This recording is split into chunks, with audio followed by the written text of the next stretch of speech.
UGC के नए नियमों को लेकर विवाद थमने का नाम नहीं ले रहा है। शुक्रवार को दिल्ली यूनिवर्सिटी के गेट पर जबरदस्त हंगामा हुआ। आर्ट फैकल्टी के गेट पर यूजीसी के समर्थन में कुछ छात्र जमा हुए। बताया जा रहा है कि छात्र संगठनों के बीच मारपीट तब शुरू हुई जब लेफ्ट विंग के विरोध प्रदर्शन में ब्राह्मणवाद के खिलाफ नारे लग रहे थे। तभी कुछ यूट्यूबर्स के साथ उनकी बहस हुई और उसके बाद राइट विंग के छात्र भी वहां पहुंच गए। हंगामा बढ़ गया, धक्का मुक्की हुई और उसके बाद दोनों ही पक्ष मॉरिस नगर थाने शिकायत लेकर पहुंच गए। वहां भी जमकर नारेबाजी हुई। कल रात एक बार फिर यूजीसी के समर्थन में जेएनयू में भी नारेबाजी हुई है। ऐसे में सवाल ये कि यूजीसी पर जाति में बटे छात्र अब खुलकर अगड़ा पिछड़ा। आज इसी मुद्दे पर हम चर्चा करेंगे। साथ ही बात होगी यूनिवर्सिटी कॉलेज का माहौल एकाएक क्यों बिगड़ने लगा। चर्चा के लिए मेरे साथ तमाम सहयोगी ग्राउंड जीरो से जुड़ गए हैं। राजनीतिक मेहमान भी इस चर्चा का हिस्सा बन रहे हैं। परिचय आगे कराऊं, लेकिन यूजीसी पर जो एक घमासान मचा हुआ है, छात्र नेता, राजनीतिक दल, क्या कुछ उनके बयान इस बीच सामने आए हैं, पहले वो सुनिए।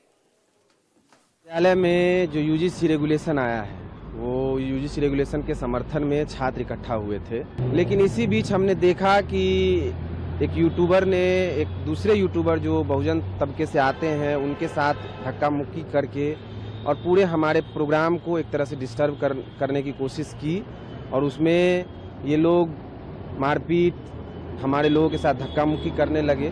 तो हमारे लोगों ने उनको साइड किया। कहीं कोई मारपीट, कहीं कुछ भी इस तरह का नहीं हुआ है। जबरदस्ती इस तरह का एक माहौल बनाने की कोशिश हो रही है। उसमें पूरी तरह से एबीवीपी शामिल है। एबीवीपी उनके समर्थन में आकर के गोली मारने के नारे लगा रहे हैं। जानबूझ करके इस आंदोलन में एक तरह से आंदोलन को विभाजित करना चाह रहे हैं। मुझे कहीं ना कहीं देखता नजर आ रहा है कि दिल्ली यूनिवर्सिटी को भी वो वामपंथ कमर तोड़ने की प्रयास कर रही है कि दिल्ली यूनिवर्सिटी की भी कमर तोड़ी जाए।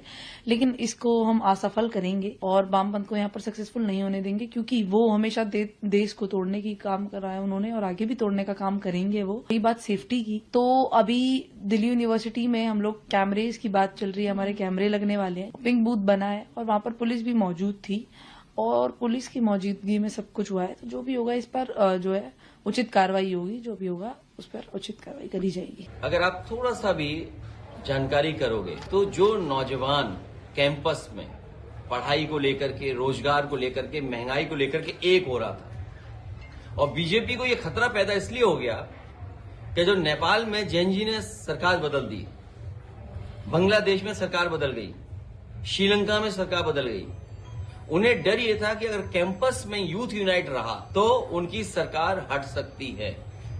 इसीलिए अंग्रेजों का जो डिवाइड एंड रूल था, उन्होंने जानबूझ करके डिवाइड रूल किया है। देश की राजधानी दिल्ली की थाने के अंदर नेहा और अंजलि नाम की जो आयशा की नेता हैं, महिला नेता हैं, उन लोगों को मां की गाली देते हुए पुलिस वालों के सामने ये कहा जा रहा है कपड़े उतार लेंगे। ये हो रहा है देश की राजधानी दिल्ली में। मोदी जी, ये आपका बेटी बचाओ बेटी पढ़ाओ का नारा है। थाने के अंदर पुलिस वालों के सामने मां की गाली देते हुए कपड़े उतारने की धमकी दी जा रही और चारों तरफ खामोशी, कोई कार्रवाई नहीं, कोई चर्चा नहीं।